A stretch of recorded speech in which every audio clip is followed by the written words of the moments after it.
अस्सलामुअलैकुम students, hope you all are fine.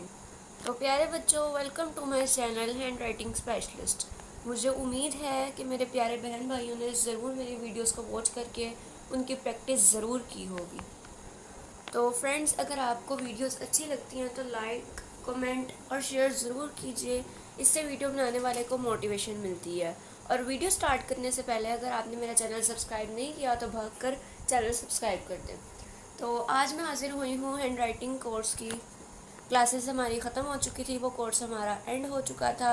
आज मैं आपके सामने एक बहुत ही इम्पोर्टेंट टिप्स लेकर आई हूँ, जिससे ना सिर्फ आपकी हैंड राइटिंग में इम्प्रूवमेंट आएगी बल्कि आपकी प्रेजेंटेशन भी बेहतर होगी और आपको बोर्ड पेपर के लिहाज से पेपर अटैम्प्ट करने की भी बहुत ज़्यादा टेक्निक्स और टिप्स पता चल जाएंगी।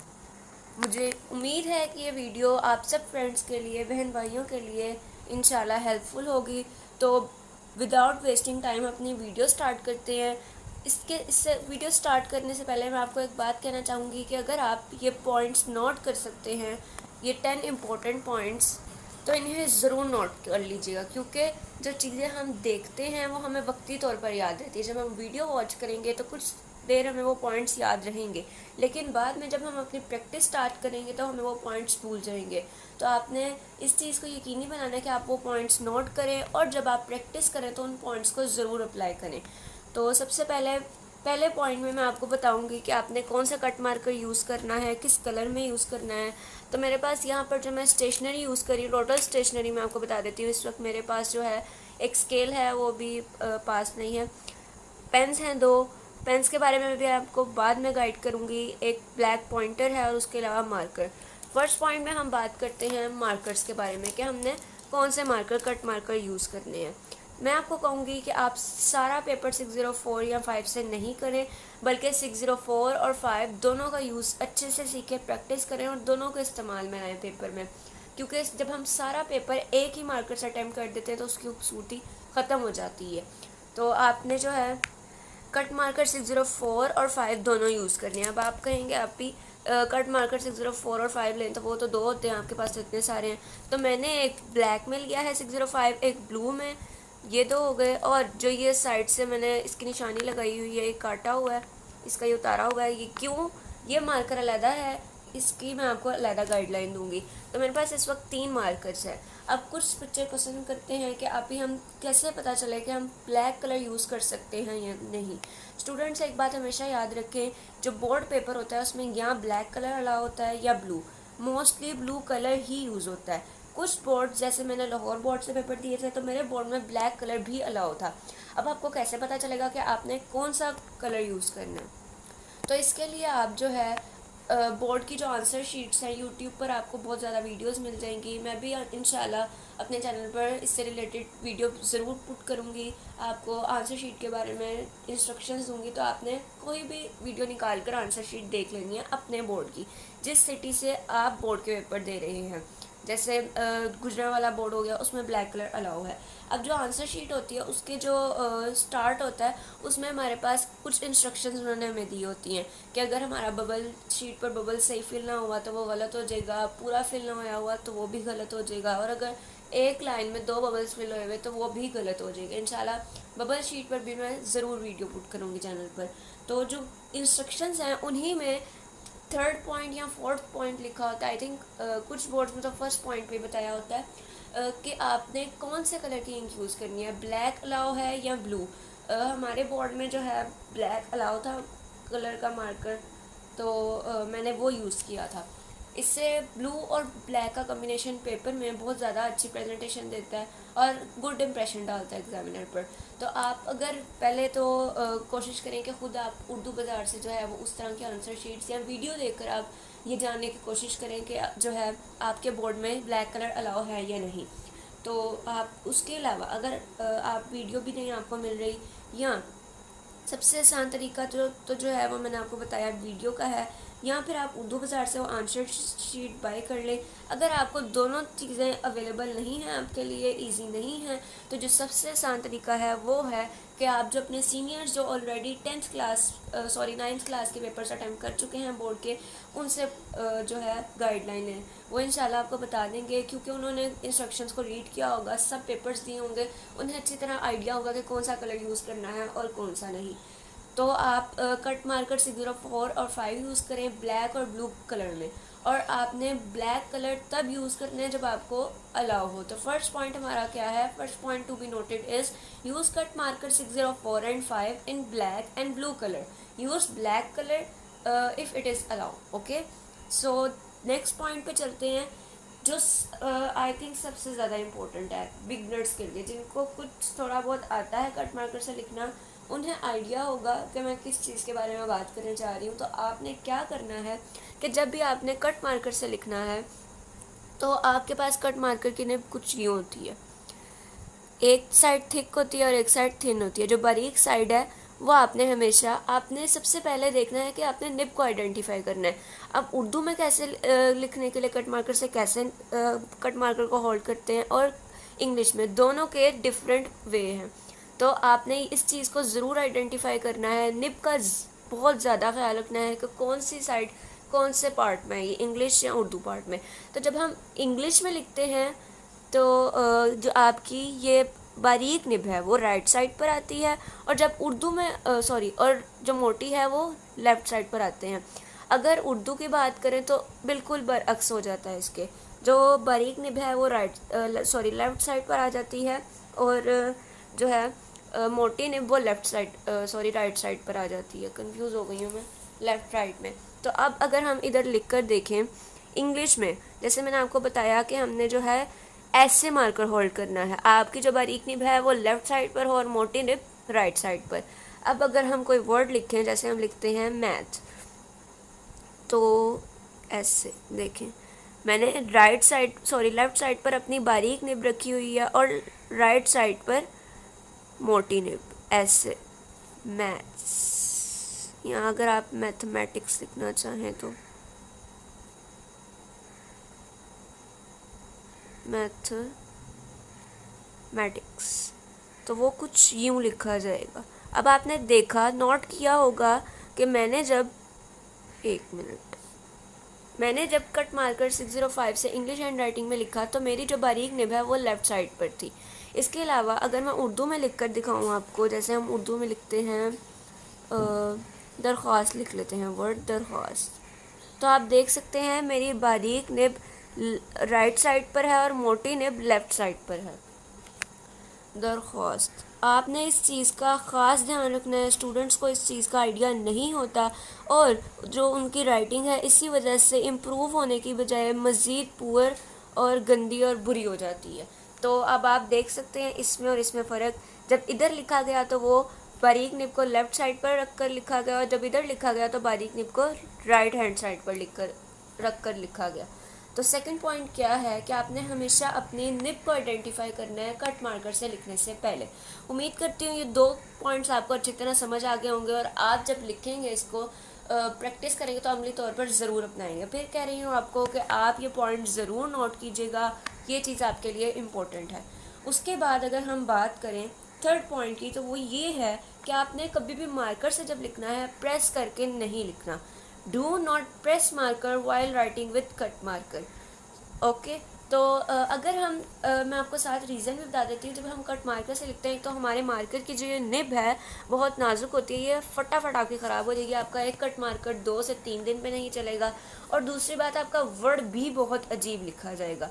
अब इधर जब मैंने लिखा तो मैंने बिल्कुल स्मूथली बगैर प्रेस किए लिखा है। अब अगर मैं कोई वर्ड प्रेस करके लिखूँ, जैसे मैं लिखती हूँ केमिस्ट्री, तो मैं ये प्रेस करके लिख रही हूँ, देखें लफ्ज़ की खूबसूरती गई, मार्कर का भी अच्छे से सत्यानाश हो रहा है, और आप देख सकते हैं कि ये वर्ड कितना बुरा लिखा जा रहा है। और सबसे बड़ी बात, जब हम दबा कर लिखते हैं, बिल्कुल ऐसे दबा कर, तो जो है एक तो आपके स्ट्रोक्स ख़राब होंगे, दूसरा ये चीज़ इसमें डिफरेंस ही नहीं रहेगा कि आपने कहाँ कट मार्कर से उसकी बारीक वाली यूज़ किया और कहाँ मोटी। तो आपने इस चीज़ का ख़ास तौर पर ध्यान रखना है। जब यही चीज़ आइडेंटिफाई नहीं हो सकेगी, रिकॉग्नाइज नहीं हो सकेगी कि कहाँ निब इस्तेमाल हुई है और कहाँ जो है थिक निब इस्तेमाल हुई है, तो फ़ायदा क्या हमें कट मार्कर से लिखने का। ऐसे तो फिर हम सिंपल मार्कर से भी लिख सकते हैं अगर हमने एक ही स्टाइल में, एक ही वे ऑफ राइटिंग में लिखना है। तो आपने इस चीज़ का बहुत ज़्यादा ध्यान रखना है कि आपने कट मार्कर को कभी भी प्रेस करके नहीं लिखना। बल्कि मैं सजेस्ट करूँगी कि जब भी आप मार्कर से लिखें, जो भी मार्कर है, एनी टाइप, बोर्ड मार्कर है, कट मार्कर है, सिंपल मार्कर है, आपने कभी भी उसको प्रेस करके नहीं लिखना। थर्ड पॉइंट में मैं एक और पॉइंट शामिल करना चाहूँगी जो बहुत इंपॉर्टेंट बात है कि जब आपने मार्कर बाय करना है, जब आपने मार्कर लेना है, तो आपने ज़रूर चेक करना है उसको, जो है लिख कर देखना है कि आपके मार्कर की इंक स्प्रेड ना हो। कुछ बोर्ड्स में पेपर जो दिए जाते हैं वो ऐसे दिए जाते हैं कि उन पेपर्स की क्वालिटी पुअर होती है, अच्छी नहीं होती। उन पे जब हम लिखते हैं तो ऑलरेडी हमारी इंक स्प्रेड करती है। लेकिन ऐसा चंद बोर्ड्स में होता है। मोस्टली बोर्ड्स में आपको वो कोशिश करते हैं कि अच्छी क्वालिटी की शीट्स प्रोवाइड करें, लेकिन क्योंकि हमें इस चीज़ का कोई आइडिया नहीं है कि हमें कैसी शीट्स मिलती हैं, तो हमें इस चीज़ का ख़ास ध्यान रखना है। अब अगर आपके पेपर की ही क्वालिटी अच्छी नहीं होगी और उस पर ऑलरेडी इंक फैलेगी, तो हमारे मार्कर की जब इंक फैलेगी तो पेपर तो बिल्कुल बहुत बुरा लगेगा और उसका बैड इंप्रेशन पड़ेगा। आपने अपनी पेपर की नीटनेस को हर हाल में बरकरार रखना है। कोई भी चीज़ आपकी गंदी ना लगे, ना आपका वर्ड, ना आपका पेपर, और ना ही आपकी प्रेजेंटेशन बैड इंप्रेशन दे एग्जामिनर को।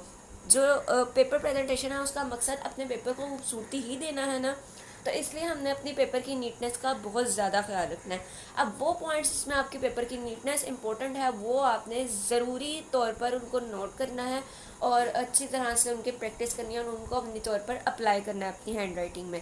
तो अब अगर नोट करें आप कि अब जैसे मेरा वर्ड, अगर मेरी इंक फैलती पेपर पे, ना इस शीट पे इंक फैल रही है और ना ही इस मार्कर की, मैं आपको सजेस्ट करूँगी कि टेम्पो या मास्टर कलर मार्कर लें।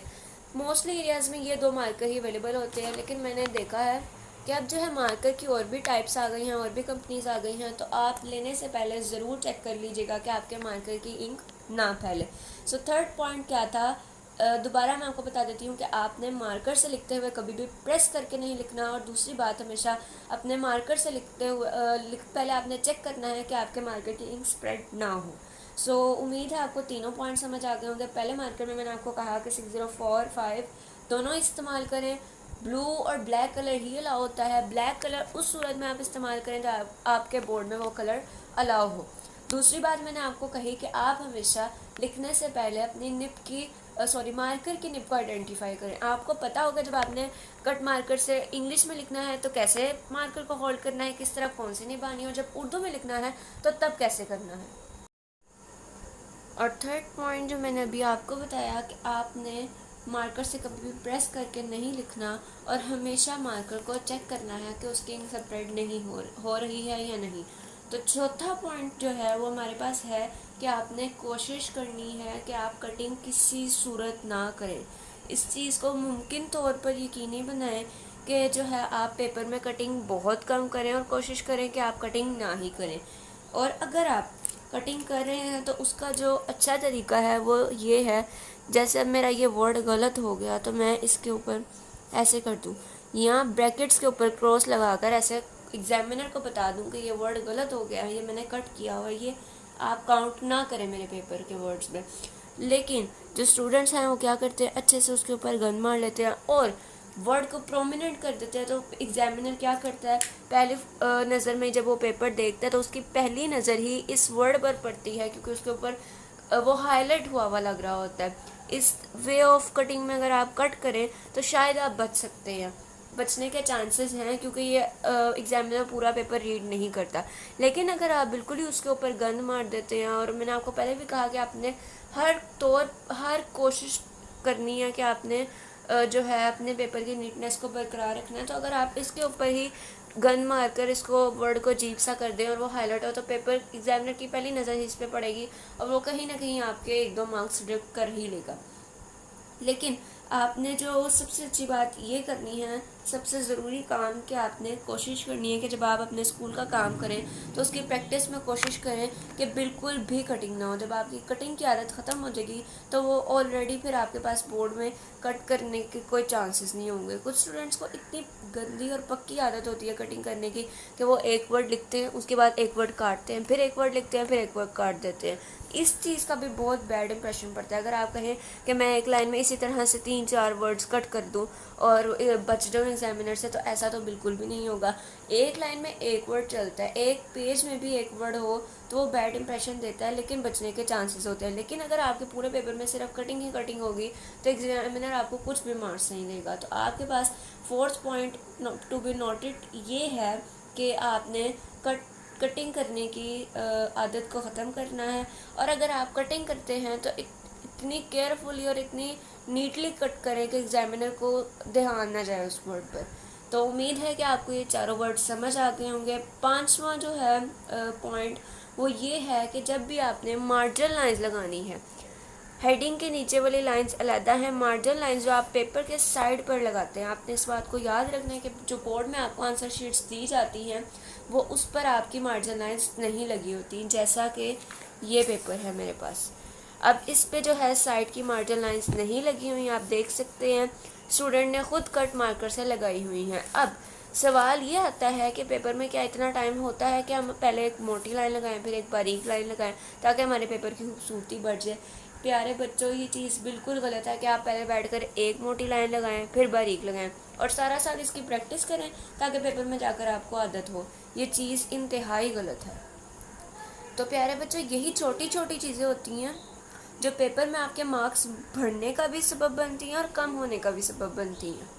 तो वीडियो के इस 5th पॉइंट में मैं आपकी प्रॉब्लम का सॉल्यूशन देने के लिए हाजिर हूँ। जैसे आपकी बहन हमेशा आपकी मदद करती है, तो आपने क्या करना है? अब आप कहेंगे कि आप भी जब लाइंस भी नहीं लगी होती, लाइंस भी खुद लगानी है और ऐसी लाइंस लगानी है तो इसमें तो बहुत ज़्यादा टाइम वेस्ट हो जाएगा। नहीं बच्चों, हर प्रॉब्लम का कोई ना कोई सोल्यूशन ज़रूर होता है। जब आपकी बहन आपके साथ है तो फिर तो आपके पास प्रॉब्लम्स कम और सॉल्यूशंस ज़्यादा होंगे। तो आपने क्या करना है कि इसके लिए आपने जो है इस तरह का कट मार्क कर लेना है। एक तो हम जो कट मार्कर लेते हैं उसकी साइड डिप्स कटी होती हैं, लेकिन जो मैं आपको कट मार्कर दिखा रही हूँ वो बीच में से कटा हुआ है। आपको आई थिंक पता चल रहा होगा कि ये बीच में से कटा हुआ है।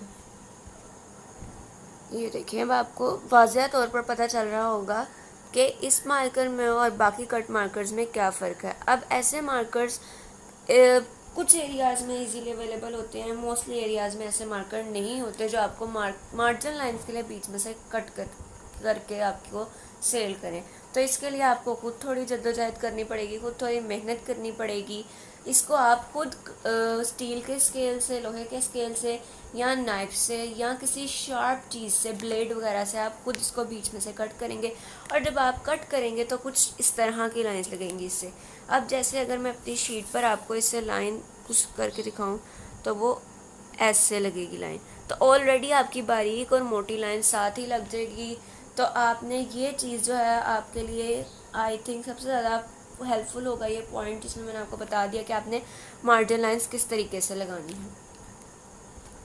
तो इंशाल्लाह ये मार्कर कैसे कट करना है उसकी भी मैं वीडियो पुट कर दूंगी। तो आपने हमेशा अपने पास एक ऐसा मार्कर रखना है जो बीच में से कुछ इस तरह से कटा हो।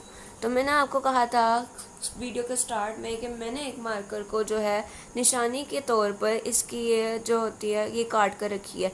तो वो उसका मकसद इसीलिए यही था, मैं आपको कहा था वीडियो के बीच में इस पॉइंट पे बताऊंगी मैं आपको। तो जब आप ये वाला कट मार्कर बीच में से काट लें तो पेपर में इतना टाइम नहीं होता कि हम मार्कर खोलें, चेक करें कि कौन सा मार्कर है, लाइन वाला है या नहीं है, लिखने वाला है। तो आप उसके लिए क्या करें, इजी सॉल्यूशन, आप इसकी ये चीज़ उतार लें। अब जैसे जो हमारे दूसरे मार्कर्स हैं उस पर ये लगा होता है और इसमें मैंने डिफरेंस क्रिएट करने के लिए इसकी ये चीज़ काट दी है। तो ये आपके लिए इजी सॉल्यूशन होगा। उम्मीद करती हूँ कि ये वीडियो आपको बहुत ज़्यादा अच्छी लगी होगी। आप इसको अपने फ्रेंड्स से ज़रूर शेयर करें, क्योंकि अगर आप दूसरों का भला करेंगे तो आपका भी भला होगा। हमारी ही मेंटालिटी है आजकल के स्टूडेंट्स की कि हम अगर कोई सीक्रेट अपने दोस्त को बताएंगे तो वो मेरे से ज़्यादा अच्छा अमल करके इस पर जो है अमल पैरा होकर इस चीज़ को ज़्यादा अच्छा करके मेरे से आगे निकल जाएगा। लेकिन आपको ऐसा नहीं सोचना चाहिए, किसी भी हाल में आपको अपने दोस्तों के लिए ऐसा बिल्कुल भी नहीं सोचना चाहिए। आप जितना ज़्यादा इल्म को फैलाएंगे उतना ही ज़्यादा आपके पास इल्म आएगा। चीज़ें पैसा हो, इज्जत हो, देने से बढ़ता है। हमेशा आप देने वाला हाथ रखें, लेने वाला हाथ कभी ना हो आपके पास, आप ये कोशिश करें। तो आप जो है इस वीडियो को ज़्यादा से ज़्यादा फॉरवर्ड करें, शेयर करें। बहुत बातें हो गई, 5th पॉइंट तक हम पहुंच गए थे। आगे आपके पास जो आगे 6 पॉइंट आता है वो ये है कि जब आपने सारा साल प्रैक्टिस करनी है, टेस्ट वगैरह देने हैं बोर्ड के पेपर से पहले, क्लास टेस्ट हो गए, टर्म पेपर्स हो गए और इसी तरह जो आपके बाकी भी टेस्ट होते हैं। और आप कोशिश करें कि जब आप मदरसे वगैरह का भी काम करें, स्कूल के अलावा की पढ़ाई के अलावा भी, तो तब भी अपनी हैंड राइटिंग में इन पॉइंट्स को अप्लाई करें। तो 6th पॉइंट में मैं आपको बता रही थी कि जब भी आपने क्लास टेस्ट वगैरह की प्रैक्टिस करनी है तो आपने ऐसी शीट्स बाय करनी है, ऐसी शीट्स बोरो करनी है या जो आपको स्कूल वाले दें। कोशिश करें कि आप जो है वो शीट्स लें जिसके साइड पर मार्जिन लाइन्स ना लगी हों। जैसे मैंने अभी आपको दिखाया, इसके साइड पर मार्जिन लाइन नहीं है। बोर्ड पेपर में आपको ऐसी शीट्स मिलेंगी। और अगर आप अब कुछ शीट्स हमारे पास होती हैं जिनके साइड पर लाइन्स लगी होती हैं, फॉर एग्जाम्पल ये वाली शीट, अब इसके साइड पर मार्जिन लाइन्स लगी हुई हैं और हमारे एरियाज़ में है जो है इजीली जो अवेलेबल होती हैं शीट्स वो ये वाली होती हैं जिनके साइड पर मार्जिन लाइन्स लगी होती हैं। अगर आप कुछ पॉइंट्स और मार्क्स चाहते हैं तो आपको कुछ खोना भी पड़ेगा, कुछ पाने के लिए कुछ खोना पड़ता है, तो आप थोड़ी जद्दोजहद करें और ये वाली शीट्स ना यूज़ करें, बल्कि कोशिश करें कि जो आपके पास है वो ऐसी शीट्स हो जिनके साइड पर लाइंस नहीं होंगी। जब आप सारा साल क्लास टेस्ट में इस चीज़ की प्रैक्टिस कर लेंगे, लाइंस लगाएंगे बार बार मार्कर के साथ, तो बोर्ड में जो है आपको इस चीज़ की ज़रूरत नहीं पड़ेगी। अब कुछ स्टूडेंट्स, जब मैं अपने बोर्ड पेपर्स दे रही थी तो मैंने कुछ स्टूडेंट्स ऐसे भी देखे अपनी क्लास में कि जो लाइंस लगा रहे थे लेकिन उन्होंने पहले कभी ऐसी शीट्स पर लाइंस नहीं लगाई थी। उनकी लाइंस कैसे लग रही थी, कुछ टेढ़ी थी, किसी की इस तरफ टेढ़ी थी। उनके वर्ड्स भी बाकायदा इस चीज़ की वजह से ख़राब हो रहे थे। तो बाद में अफसोस करने से अच्छा अभी थोड़ी सी मेहनत कर लें और बाद में फिर आप खुश हो जाए। तो इसलिए आपने जो है हमेशा ये वाली शीट्स यूज़ करनी है। अब जब मैंने आपको बात कही थी कि पेपर में जो है बोर्ड पेपर्स में कुछ पेपर्स की शीट्स की क्वालिटी जो है पुअर होती है, उसकी वजह यही होती है कि आमतौर पर जब हम लाइंस के बगैर वाली शीट्स लेते हैं, शायद ये कोई मार्केट का सीन है, कुछ है इस तरह का कि उसकी क्वालिटी पुअर होती है। अब आप देख सकते हैं कि मेरे पास जो शीट है उसके जो नेक्स्ट पेज पर लिखा हुआ है उसका प्रिंट पीछे आ रहा है। अब इसी क्वालिटी की मैं बात कर रही थी कि इस तरह से आपको पेपर में पीछे आ सकता है। अब ये मार्कर चूँकि इंक इसकी स्प्रेड नहीं होती तो इतना फील नहीं हो रहा, लेकिन अगर जो मैंने आपको पॉइंट 3rd पॉइंट में कहा कि अगर उसकी इंक स्प्रेड हो रही होती तो आप खुद आइडिया कर सकते हैं कि इस पेपर में कि इसकी नीटनेस बिल्कुल ख़त्म हो जाती है और पेपर का इम्प्रेशन ख़राब हो जाता है, एग्जामिनर पर बिल्कुल बैड और पुअर इम्प्रेशन पड़ता। ये इजीली एरियाज़ में अवेलेबल नहीं होती है, लेकिन आई थिंक उर्दू बाज़ार में अवेलेबल होती हैं, तो आप वहाँ से लें, इन पर प्रैक्टिस करें ताकि आपको उस चीज़ की आदत हो जिसको आपने आगे जाकर फेस करना है। तो प्लीज़ इस तरह की लाइंस वाली शीट मत यूज़ करें। और एक और सोल्यूशन मैं आपको देती हूँ कि अगर आप मजबूर हैं या आपके उर्दू बाज़ार तक रसाई नहीं है, वैसे ऐसा हो नहीं सकता, लेकिन बहरहाल जो भी है, अगर आपके पास वो वाली शीट्स अवेलेबल नहीं है बगैर लाइंस के, तो आप क्या करें, इजी सॉल्यूशन कि इन्हीं के ऊपर लाइंस लगाएं। ये जो लाइंस लगी हुई ऑलरेडी, इनके ऊपर आप दोबारा लाइंस लगा दें ताकि आपकी, और हमारा मकसद अच्छी शीट्स, बुरी शीट्स या बगैर लाइन की शीट यूज़ करने का यही है कि हमारी प्रैक्टिस हो। तो प्रैक्टिस तो हम इसके ऊपर भी कर सकते हैं। थोड़ी डिफ़िकल्टी पेश आएगी, पेपर जो है आपका गंदा लगेगा, आप ऐसा करेंगे, स्कूल टेस्ट में ऐसे ना करें। जब आप कोई वो टेस्ट दें कि जो आपके लिए ज़्यादा इम्पोर्टेंट नहीं है, इसकी ये है कि इस पर लाइंस दोबारा लगाने से नीटनेस ख़त्म हो जाएगी। अब मैं आपको दिखाती हूँ। अब जैसे ये शीट है, अब आप पर डिपेंड करता है कि आप इतनी नफासत और उम्दगी से लाइंस लगाएं कि फील ना हो। अब इस पे ये वाली लाइंस ऑलरेडी इस तरह की लाइंस मौजूद हैं, लेकिन फील नहीं हो रहा। क्यों? एक तो कट मार्कर जिस तरह का मैंने आपको दिखाया उससे लाइंस लगाई गई हैं, और दूसरा बहुत नीटली लाइंस लगाई गई हैं, आप देख सकते हैं। अब इसको अगर मैं पेपर को आपको उल्टा करके दिखाऊं तो ये वही लाइंस वाला पेपर है जिस पे इस तरह की लाइंस लगी होती हैं। अब आप कोशिश करें कि अगर आपके पास बगैर लाइंस वाली शीट्स अवेलेबल नहीं हैं तो आप इस तरह की लाइंस इस तरह नीटली लगाएं, ताकि आपके पेपर की खूबसूरती ख़त्म ना हो। क्योंकि हमारा मेन टारगेट, मेन पर्पस जो है वो यही है कि हमने पेपर की नीटनेस और खूबसूरती को इन्हेंस करना है, इसको अपने हाथ से जाने नहीं देना। उम्मीद है सब फ्रेंड्स को, सब बहन भाइयों को ये 6 पॉइंट्स अच्छे से समझ आ गए होंगे। आपकी आसानी के लिए मैं ये 6 पॉइंट दोबारा रिवाइज कर देती हूँ और आप भी इन पॉइंट्स को ज़रूर नोट करें। फर्स्ट पॉइंट ये है कि आपने कट मार्कर 604 और 5 ब्लैक और ब्लू में यूज़ करना है। अगर आपके पास ब्लैक कलर अलाउ है तब आपने यूज़ करना है। दूसरा, आपने निब को आइडेंटिफाई कर लेना है। तीसरा जो है आपके पास, आपने मार्कर को प्रेस करके नहीं लिखना। और दूसरी बात, before writing with cut marker please check the cut marker, ठीक है, कि वो उसकी इंक स्प्रेड ना हो। फोर्थ पॉइंट आपके पास है कि कटिंग ना करें, अगर करें तो बिल्कुल नीटली करें। फिफ्थ पॉइंट जो है वो ये है कि मार्जिन लाइंस के लिए सेपरेट मार्कर यूज़ करें जो कि अंदर से कट हुआ हो। छठा पॉइंट आपके पास, सिक्स पॉइंट ये है कि आप हमेशा आंसर शीट्स जो हैं वो मार्जिन लाइंस के बगैर वाली यूज़ करें, और अगर वो नहीं है तो वो ऑलरेडी मैं आपको उसका सोल्यूशन बता चुकी हूँ, वो भी आप देख सकते हैं। सेवन्थ पॉइंट जो है वो मैंने इसलिए नोट किया क्योंकि ये पॉइंट जो है, इस पॉइंट में मैंने बच्चों की कॉमनली मिस्टेक जो है इस चीज़ में देखी है कि वो जब भी बोर्ड का, या सॉरी बोर्ड का नहीं, वैसे तो 9th क्लास में बोर्ड के पेपर अटैम्प्ट नहीं किए होंगे, उनके लिए ये चीज़ ज़्यादा ज़रूरी है कि जब भी वो टेस्ट स्टार्ट करते हैं तो वो ऊपर सब्जेक्ट ज़रूर मेंशन करते हैं। जैसे इस्लामियात हो गया, उर्दू का करें उर्दू, इंग्लिश का करें इंग्लिश, मैथ का करें, वट एवर जिसका भी करें तो वो सब्जेक्ट ज़रूर मेंशन करते हैं। बच्चों ये चीज़ गलत है, बोर्ड में आपने ये नहीं करना। क्लास टेस्ट में अगर आपकी टीचर आपको कहती है कि सब्जेक्ट ज़रूर मेंशन करें और आपको इस चीज़ पे फोर्स करती हैं तो आप करें, कोई इशू नहीं। क्लास टेस्ट में आपकी जो है मिस्टेक चल जाएगी, लेकिन बोर्ड में वो आपको बहुत ज़्यादा नुकसान पहुंचाएगी। तो जो है देखिए बच्चों, इसकी वजह भी मैं आपको साथ साथ बताती चलूँ कि जब एग्जामिनर आपका पेपर चेक करता है तो उन्होंने जो है केमिस्ट्री का पेपर केमिस्ट्री के प्रोफेसर को देना है, जो है फिजिक्स का पेपर फिजिक्स के प्रोफेसर को देना है, तो वो उसको ऑलरेडी पता है कि मैं किस सब्जेक्ट का पेपर चेक कर रहा हूँ। और अगर उसको नहीं भी पता तो सारे पेपर शुरू से, आपका पेपर ये तो नहीं कि सबसे ऊपर हो, सारे पेपर चेक कर करके उसको आइडिया होगा कि मैं जो हूँ फिजिक्स का ही पेपर चेक कर रहा हूँ। तो प्यारे बच्चों, 7th point of our video, 10 important tips for best paper presentation in board exams is that do not mention subjects in board exams। तो अब बढ़ते हैं अपने 8th पॉइंट की तरफ। वो ये है कि जब भी आपने हेडिंग्स और मेन हेडिंग्स लिखनी है उसको कभी भी एक मार्कर के साथ नहीं लिखना। मतलब अगर आपके पास 604 और 5 है तो दोनों यूज़ करें। जो मैंने आपको फर्स्ट पॉइंट में बात बताई थी उसको अब मैं ज़्यादा थोड़ा एक्सप्लेन करके बता देती हूँ। देखिए बच्चों, जब हम पेपर कर रहे होते हैं तो हमारे पास कुछ होती हैं मेन हेडिंग्स, कुछ होती हैं सब हेडिंग्स, कुछ होती हैं जो वो हेडिंग्स जो हम क्वेश्चन में हाईलाइट करते हैं, सॉरी वो हेडिंग्स होती है, वो वर्ड्स जो हाईलाइटेड होते हैं हमारे पास वो होते हैं। स्टूडेंट्स को इस चीज़ का आइडिया नहीं होता कि कौन सी हमारे पास सब हेडिंग्स है और कौन सी मेन हेडिंग्स, और वो सारा पेपर एक ही मार्कर से, एक ही पेन से अटेम्प्ट करके अपने पेपर की खूबसूरती का सत्यानाश कर देते हैं। तो ये चीज़ बिल्कुल गलत है। जब भी आपने पेपर करना है, जैसे मैं अगर आपको एक पेपर दिखाऊं, जैसे ये इंग्लिश का पेपर मेरे पास अटेम्प्ट होया हुआ है। अब देखें, मेन हेडिंग क्या थी हमारे पास, सेक्शन, उसकी सब हेडिंग क्वेश्चन। अब ये मैंने डिफर मार्कर से लिखे। मेन हेडिंग हमारे पास क्या थी, क्वेश्चन की, वो पार्ट था हमारे पास मेन जो था।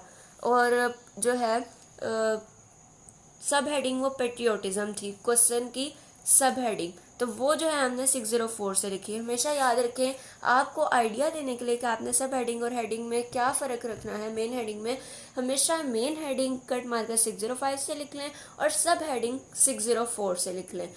ये करेंगे तो आपके लिए ईजी हो जाएगा, क्योंकि जब हम 604 से लिखते हैं तो हमारे जो लेटर्स हैं और वर्ड्स हैं उनका साइज़ थोड़ा छोटा हो जाता है, वो बारीक लिखा जाता है। जबकि 605 से लिखने से हमारा वर्ड भी बड़ा लिखा जाता है, साइज़ भी बड़ा होता है, और जो है उसकी फिगर भी बड़ी लगती है। अब जैसे आप इसमें वाज़ह फ़र्क देख सकते हैं, ये वर्ड लिखा खुद बड़ा गया है, लेकिन उसकी आप जो है थिकनेस चेक कर लें, और इसकी आप जो है ये चेक कर लें कि इसका साइज़ भी बड़ा है, साइज़ इसका भी बड़ा है, लेकिन इसमें बारीकी ज़्यादा है और इसमें मोटाई ज़्यादा है।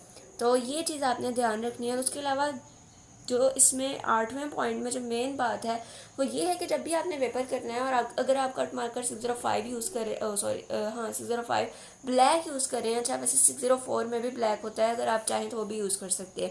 अगर आप 605 या 4 जो भी यूज़ करें उसमें ब्लैक कलर यूज़ करें तो आपने ऐसा नहीं करना कि आप सारे पेपर में ज़्यादा ब्लैक यूज़ कर दें या ज़्यादा ब्लू। आपने इसका बैलेंस मैनेज रखना है। अगर आपने एक हेडिंग ब्लू से दे दिया तो दूसरी ब्लैक से। अब जैसे ये पेपर है, इसमें अगर मैं चाहती तो मैं इधर भी ब्लैक यूज़ कर सकती थी, इधर भी, लेकिन ऐसा नहीं करना। आपने अपनी पेपर की खूबसूरती को मेंटेन रखना है। देखिए बच्चे, जब आप इस सब की प्रैक्टिस कर लेंगे तो आपको खुद आइडिया हो जाएगा कहाँ कौन सा कलर यूज़ करना है, कहाँ कौन सा मार्कर यूज़ करना है। इसलिए मैं आपको कहती हूँ कि ज़्यादा से ज़्यादा आप इस चीज़ की प्रैक्टिस ज़रूर करें। उम्मीद है आपको ये 8 पॉइंट्स ज़रूर समझ आ गए होंगे। तो बच्चों, आपने हमेशा इन 8 पॉइंट्स का ज़रूर ख्याल रखना है। अगर आपको मेरी वीडियो में कोई प्रॉब्लम लग रही है, कोई मिस्टेक लग रही है, तो आप ज़रूर कमेंट में मेंशन करें ताकि मैं इसको इम्प्रूव कर सकूं। अपनी मिस्टेक को मैंने खुद ही करेक्ट करना है, तो आपने जो गलती मेरी वीडियो में देखनी है वो मुझे ही कमेंट में आकर मेरे साथ शेयर करनी है। ओके, तो पेपर प्रेजेंट के 10 इम्पोर्टेंट पॉइंट्स का जो 8वां पॉइंट था कि right cut heading and main headings with different markers. उम्मीद है ये 8 पॉइंट्स आपको अच्छे से समझ आ गए होंगे। उसके बाद 9वां पॉइंट जो है आपके पास, 9th point of 10 important tips for best paper presentation in board exams की जो हमारी वीडियो है, उसका 9th इम्पोर्टेंट पॉइंट जो है, आपने पेपर में हमेशा 3 to 4 पेन्स लेकर जाने हैं। अब इसकी वजह और कौन से पेन्स लेकर जाने हैं ये मैं आपको बताती हूँ। मैं आपको पहले सजेस्ट करूँगी कि आप ईगो के पेन यूज़ करें। मैंने हमेशा ईगो के पेन यूज़ किए हैं। डिफरेंट कंपनीज है, पेन्स की तो बेशुमार कंपनीज है, ब्लिस हो गया, पियानो हो गया, और भी कितने सारे हैं। तो आपने कोशिश करनी है। अच्छा, कुछ स्टूडेंट्स होते हैं मार्कर की निब पे फोकस नहीं करते, मार्कर की स्मूथनेस पे फोकस नहीं करते, बल्कि उनका क्या फोकस होता है कि वो खूबसूरत पेन ले लें। पेन की जो डेकोरेशन है, आपने कभी भी उसको देखकर आप महंगा पेन ले लेंगे, इट्स नॉट मैटर। आप कम पैसों की चीज़ लें लेकिन अच्छी लें। अगर ज़्यादा पैसों में आपको अच्छी मिल रही है तो आप ज़्यादा पैसों में ले लें, लेकिन कभी भी आपने पेन की डेकोरेशन को मैटर करते हुए, उसको इम्पोर्टेंस देते हुए कभी भी पेन बोरो नहीं करना, बाय नहीं करना। हमेशा जो है पेन आपने निब को देकर लेना है। कुछ स्टूडेंट्स की जो प्रैक्टिस है वो स्मूथ और बारीक निब से अच्छी होती है और कुछ की मोटी निब से अच्छी होती है, तो आपने इस चीज़ को मद्देनजर रखना है। अब जो मैंने आपको बात कही 9th पॉइंट में कि always keep 3 to 4 pens in your geometry while attempting board paper, वो ये इसकी क्या वजह है, मेन रीज़न, मेन कॉज ये है कि जब आप बोर्ड का पेपर अटैम्प्ट कर रहे होते हैं तो बाज़ औक़ात बहुत सारे जो हैं एक्सीडेंट्स आपके साथ हो सकते हैं। बाज़ औक़ात ऐसा होता है कि आपकी इंक ख़त्म हो जाती है, बाज़ औक़ात ऐसा होता है कि पेन नीचे गिरने की वजह से एक ही दफ़ा में उसका सत्यानाश हो जाता है, और बाज़ औक़ात ऐसे भी होता है कि आपको कुछ दूसरे पेन की ज़रूरत होती है। तो आपने क्या करना है, एटलीस्ट 3 पेन्स तो आपकी ज्योमेट्री में मौजूद होने चाहिए हर टाइम। तो आपने इसकी प्रैक्टिस, और आपने जो इम्पोर्टेंट बात है वो ये है कि कभी भी आपने बोर्ड में न्यू पेन नहीं लेकर जाना। वो पेन लेकर जाना जिस पे आपकी ग्रिप हो, जिसकी आपने प्रैक्टिस की हो, जिसके साथ सारा साल। तो आप पहले ही इब्तदाई ज़माने में, इब्तदाई तौर पर जिसे कहते हैं कि आप शुरू में अपने पास वो 3 पेन रखे जिनको आपने बोर्ड पेपर में यूज़ करना है। तो 9वां पॉइंट जो है वो ये है कि always keep 3 to 4 pens in your geometry. तो उम्मीद है ये 9 पॉइंट्स आपको समझ आ गए होंगे। अच्छा, आपने मार्कर जो है कोशिश करनी है नया लेकर जाना है। मार्कर की जो निब है यूज़ करके थोड़ी ख़राब हो जाती है, और जब हम पेपर में उससे लिखते हैं तो लिखने का वो मज़ा नहीं आता जो नए मार्कर से लिखने का आता है। ये नहीं कि अब आप पेपर में जाते वक्त, बोर्ड का पेपर जब आप देने जा रहे हैं, रास्ते में मार्कर लें, ऐसा आपने कभी नहीं करना। हमेशा रात पहले आपने जो है ज्योमेट्री तैयार कर लेनी है। रात पहले आप एक मार्कर लेकर आएँ, जिस दिन आपका बोर्ड का पेपर है उससे एक रात पहले उसको चला कर देखें, उसकी निब चेक करें, और ख़ास तौर पर ये चेक करें कि कहीं उसकी इंक जो है वो स्प्रेड तो नहीं होती। तो ये चीज़ें, इन चीज़ों का ख्याल रखें ताकि आपको आगे जाकर किसी भी मुश्किल का, किसी भी सरकमस्टेंस का सामना ना करना पड़े। 10वां लास्ट और जिन बच्चों को शौक़ है कट मार्कर से इंग्लिश में हैंड राइटिंग इम्प्रूव करने का और उनकी इम्प्रूव नहीं हो रही, तो आपकी बहन हाजिर है आपके लिए अच्छा सा पॉइंट लेकर। आपने क्या करना है कि हमेशा जब भी कट मार्कर से लिखना है इंग्लिश हैंड राइटिंग में, तो आपने जो है मार्कर की निब से लिखना स्टार्ट करना है। अब मैं क्या कह रही हूँ इस बात को आप यहाँ से नोट कर लें। अब जब मैंने यहाँ से लिखा तो मैंने निब से लिखना स्टार्ट किया। यही बात मैं आपको समझाने की कोशिश कर रही हूँ कि आपने उर्दू में निब कहीं यूज़ होती है शुरू में और कहीं नहीं होती, लेकिन इंग्लिश में आप हमेशा जो है टिप से स्टार्ट करें, उसकी बारीक निब से स्टार्ट करें। तो यहाँ पर हमारे 10 पॉइंट्स हैं कंप्लीट होते हैं। उम्मीद है आपने पूरी वीडियो पूरी तवज्जो से सुनी होगी, आप इन पॉइंट्स को नोट कर चुके होंगे और इंशाल्लाह अगली तौर पर जब आप प्रैक्टिस करेंगे तो ज़रूर अप्लाई करेंगे। अपनी बहन को दुआओं में याद रखें। इस वीडियो को ज़्यादा से ज़्यादा शेयर करें ताकि ज़्यादा से ज़्यादा स्टूडेंट्स जो हैं इससे मुस्तफ़ीद हो सकें। और अगर आपको वीडियो अच्छी लगे तो कमेंट करें, शेयर करें। इसके अलावा मेरे चैनल पर hand writing course classes already available है, इंग्लिश हैंड राइटिंग कोर्स जिसमें हमारे अल्फ़ाबेट्स सारे कंप्लीट हो चुके हैं। स्मॉल और कैपिटल लेटर्स सारे हमारे पास कंप्लीट हो चुके हैं। इंशाल्लाह सेंटेंसेस कैसे लिखने हैं ये भी जल्द ही वीडियो स्टार्ट हो जाएंगे। उस कोर्स की नेक्स्ट वीडियो ज़रूर आएंगी आपके पास।